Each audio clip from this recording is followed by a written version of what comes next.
Testimony है बाजी की। जी बाजी बोले। मेरे हस्बैंड ने पिछले साल अप्लाई किया था यूएसए के लिए।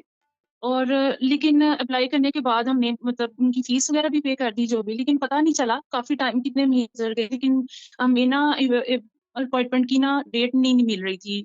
तो काफी मेडिटेशंस भी की, वज़ाइफ वगैरह भी किए, लेकिन हर इस साल के स्टार्ट में जनवरी में ना इंटरव्यू की डेट मिल गई, मार्च की, सॉरी अप्रैल की, 10 अप्रैल की मिल गई डेट, जो मेरी सोर्स की है, जिसके लिए मैंने बड़ी मेहनत की थी, और हर वज़ाइफ के साथ साथ ही जो है ना, जो मुश्किल हो गया था कि पता नहीं मिलेगी नहीं मिलेगी, पैसे ज़ाया जाएँगे। तो ये सोर्स की मेडिटेशन है। क्या नहीं मिला? मुझे समझ में नहीं आया, क्या मिला इनको? यूएसए का शाह साहब, यूएसए का वीज़ा अप्लाई किया हुआ था मेरे हस्बैंड ने पिछले साल, वो मिल विज़िट गया वीज़ा। है या नहीं?